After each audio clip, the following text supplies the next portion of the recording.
are Drunken Sisters Review, and we are going to review The Witches. The original one, not the new one, because as of time of recording, it had not come out yet. We really wanted to review the new one. This was a movie that we used to rent from the Blockbuster all the time when we were kids. Loved this movie. Yes, anything witches. Mm-hmm. Still anything witches, honestly. I became a witch. But back to witches. Yes, so we grew up on this movie. It was a big part of just our weekends or our holidays. Anytime we had a holiday with an extended time period off, Mom and Dad would take us to Blockbuster and we would pick out at least a half a dozen movies. You know, as a kid, we still thought of witches as a kid's movie, and it kind of is. Yeah. It's also scary as hell. It is. In a lot of ways. Like the special effects and the things that happen and stuff they deal with, it's a horror movie at the same time. It's a children's horror. Yeah, but I mean, like, you know, if I had never seen it, there would be parts that even as an adult were creepy as hell. Well, that's we were saying before we hit record a while ago that growing up, you know, in the 80s and the 90s, PG-13 was new. When we were coming of age, when we were 7 and 8, I think, or maybe even younger. Right. You might have been 7 and 8. I would have been like 3 or 4 when PG-13 came into existence. So before that, and even then PG-13 was such a Right. Yeah, I think that when it first came out, the rules on it were... I mean, the rules on it are still pretty crap. If you look into what the rules of the ratings are, it's pretty BS. But... I mean, there's so many terrifying things that flew into that PG-13 category. And when you think of it, too, 80s had a lot of, and I wish and you are seeing it being brought back, but they had a lot of animatronics and puppets. Those things are really creepy. They're creepy. I mean, Jim Henson came up with some damn terrifying things. Who created the stuff for witches? Jim Henson did all the puppetry and stuff for the witches, but... It's, between Labyrinth and Witches and Dark Crystal, there's a lot of scary puppeteering in the mid to late 80s. I think that the use of CGI can actually enhance the new movie as opposed to the old one, even though I love puppets and animatronics and all that stuff, because of little issues like when rewatching Witches. There's the mice. The mice that are mice and the mice versus the kids. Mice are, you can tell the puppet from the not puppet. And I agree. There's a little bit of that, but... I do believe that it's going to, so it's probably going to end up being more silly than scary compared to the old one. Because already seeing the little clips of their CGI mice is a little more whimsical. It's a little more playful. See, I haven't had that many experiences with what's coming up. I've only seen a little bit where it's like the introduction of Anne Hathaway coming into the hotel. I've seen the preview, the full preview. And the full preview, it is only quick scenes, but it's enough for me. I don't know if maybe it's because I do drawing and artwork and stuff like that, so I'm used to breaking down the shapes of the image and all that stuff for the emotion that it's evoking. But the mice are softer. They're a little more playful. They're a little more cartoony feeling. They're still more realistic than those puppets, but they are drawn in a way that it's not as creepy as a lot of the imagery you get in the original Witches. I didn't find the little puppet mouse Well, I don't find the mice creepy. I find the transition was creepy. Oh, the transition was very creepy. But I remember being as a kid and being like, that part scared me. And but in a good way. In a way that made me kept wanting to come back to it. I felt different about the transition because I was like, it wasn't just creepy. There was a grossness to it. Oh, yeah. And so, for me, when something's gross, it's like, okay. It evokes the right feeling for the initial watching, but if you watch it anytime after that, you're like, I could see and then after that, as an adult, particularly rewatching, because it's probably been 20 years or so since I'd seen that movie, at least. I think I rewatched it when it first got put up on Netflix. I hadn't watched it in, like I said, probably about 20 years, and rewatching it, I was like, God, I remember being totally creeped out by those transitions where they, the witches take off their faces and they turn into mice and all that and the green smoke. Oh, the green smoke. I hope they have the green smoke. Like, I always wondered what it smelled like. Because it just seemed like it would be putrid. And part of that's the sounds and the acting that went with it. Yes, and I always thought it would almost have like a really, not so much putrid, but probably a brimstone-y sort of smell see, and for me, it made me think of Labyrinth and the Bog of Eternal Stench. Oh, yeah. I always thought of it as kind of a wet... popping. Yeah. Uh-huh.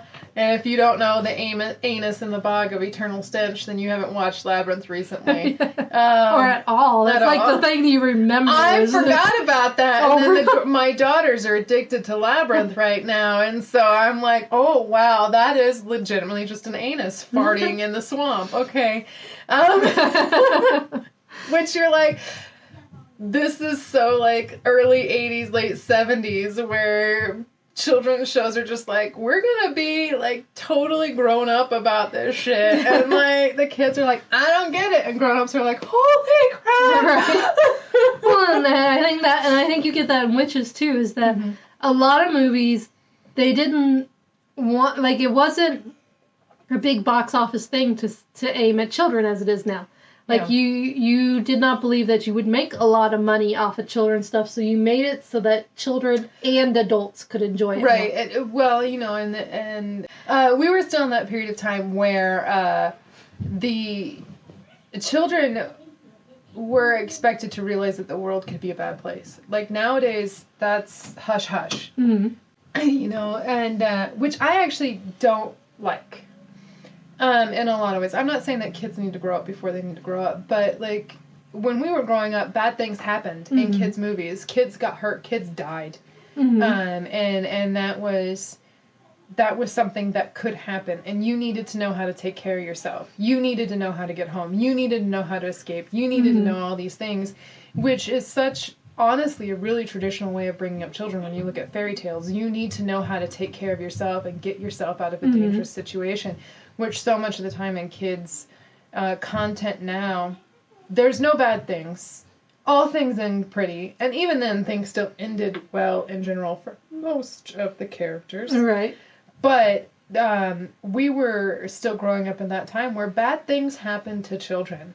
And you needed to be smart enough and brave enough to get out of it. And Witches really sticks to that old world. That's how the story starts. Yep. It's bringing in those stories, the grandmother's telling the stories of witches, and... This is how you know a witch. This is how you get away from a witch. And it has that feeling of, like, telling a fairy tale at the beginning, but she's actually passing down this knowledge, and so you're getting the story of the kids who didn't escape the witches. Yep. And he's able to protect himself because Grandma told him the truth, about witches in this world. And he's able to recognize a witch the first time he sees one, and from there on what he needs to do and how, who to trust and who not to trust and how to take care of himself. And that's, I think, something that they could use a little bit more of. And I think actually kids like, in a lot of ways, like kids like... knowing that in the end there's a safe place. I think the stories need to end up someplace, but when there's danger and there's that reality that the world is not always a nice place, kids understand that, and having that in the storytelling allows kids to place themselves in a dangerous world and how to cope with that. Right. And I think people think it's going to freak the kids out, but it actually helps them cope in a lot of ways. Right, because the characters cope. Exactly. So by putting the kids in... or exposing them to stories where they can put themselves in the shoes of that character who has to deal with this problem and copes with this problem, that it helps them build the thought process to be able to cope with bad things happening. Yep. I think. I'm not a child psychologist, but... I think there's a line. There's a fine line either way, where you're either doing too much... Like, you're causing your child to have nightmares and to become over anxious about things. And there's also too little, which I think most people have fallen into the too little. Must protect my kid from everything. Kids need to be kids. Kids need to be, and it's like, yes, they need to be kids, but they also have to grow up to be adults. Right. They also have to be able to protect themselves. They also have to be able to think critically.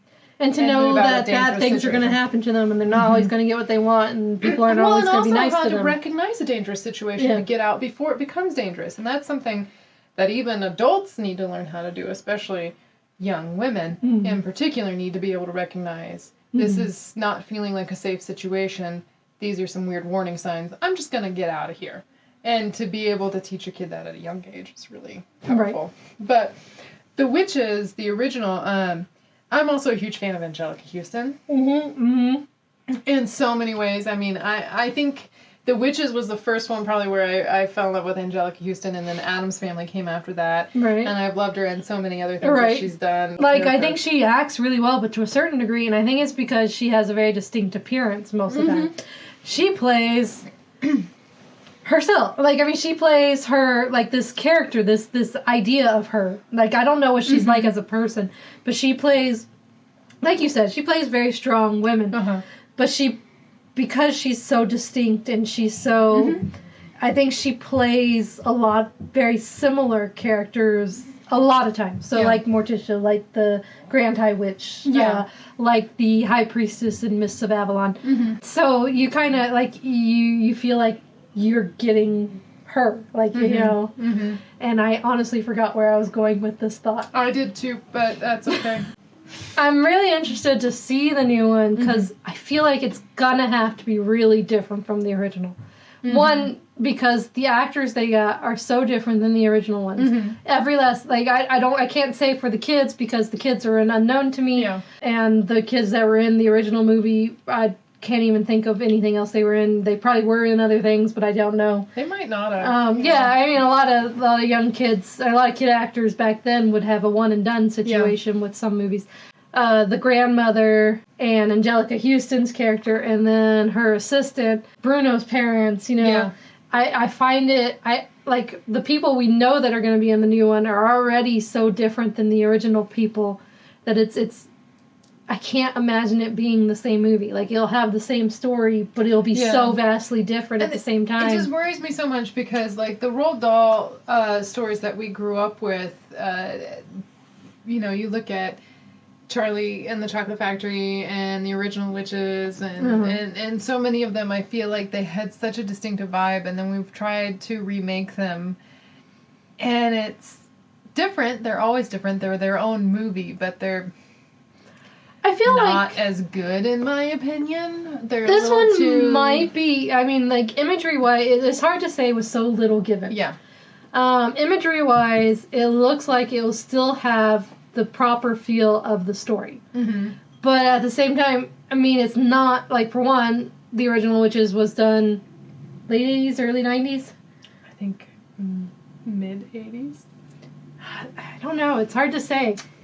Because, like, when it shows the grandma and the kid, those scenes, you're like, that's old. Yeah, and but then when you like Angelica they're Houston, like in a historic German town, and then they move and they go.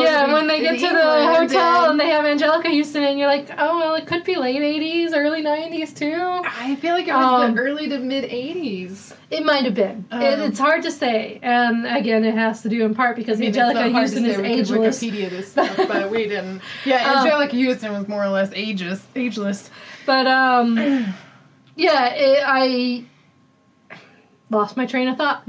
I feel like the new one still has that feel to, like, it still has the potential, but because it's different actors, it's going to be like watching a different movie. Like, it's a movie with the same storyline, but not the same movie. Right, and I think that's going to be interesting to see. I think when I picture the Grand Witch, Grand High Witch, or whatever it's called, I do think Anne Hathaway has the potential to do a good job doing that, and so I'm pretty happy with that casting. It feels like they had to have Americanized it because of the choice of actors and everything. Instead of being set in old Europe, it's going to be American. Well, I don't know though, because Angelica Houston was American. Yeah, but she plays a lot of British characters though, so she might be British. Yeah, she's not. I'm pretty sure she's American, but she might. I don't know. But like she does play in a lot of. Like, she plays a lot of British characters, and she's played in a few British productions. So, I don't know. I'm pretty sure she's American. She might be, yeah. Well, we talked about the practical effects. We talked about Angelica Houston.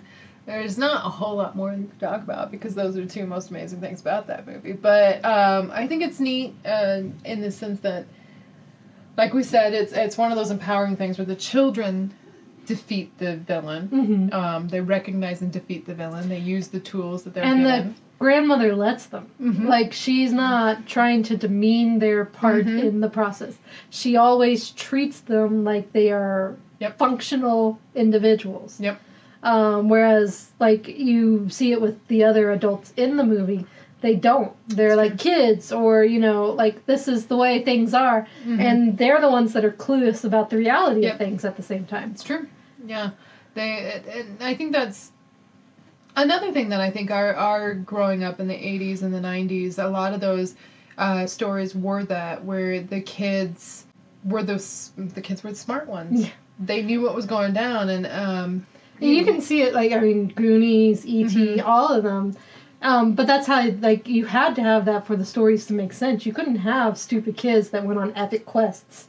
And so you still get that now, but they're less kid. Like, you get less where it's kids going through things, unless you're doing, like, the Disney movie, and then it's overly... Yeah, you know, and there's certain things that they've come through, I think... I guess it just sort of depends, you know.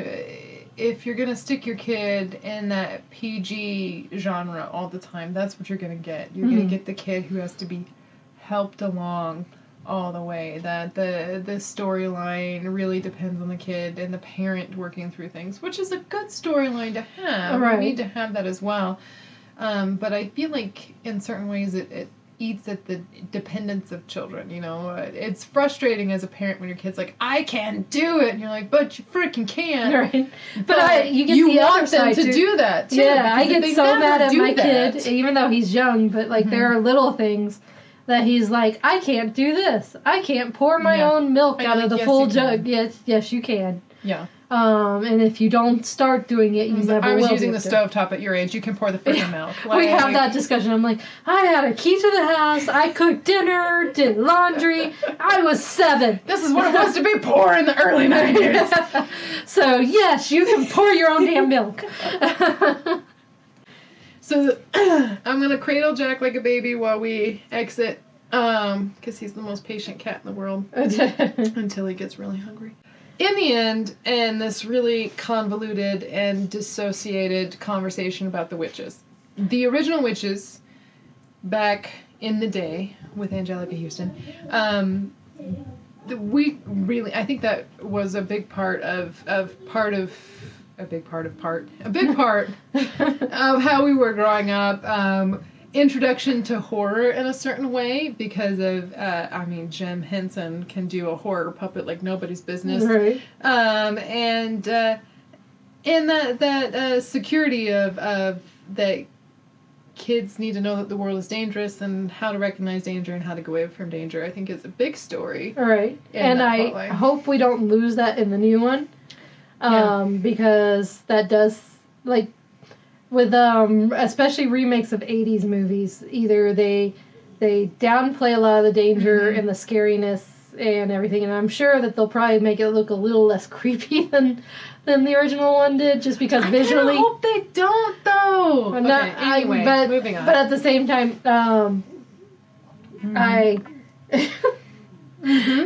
okay.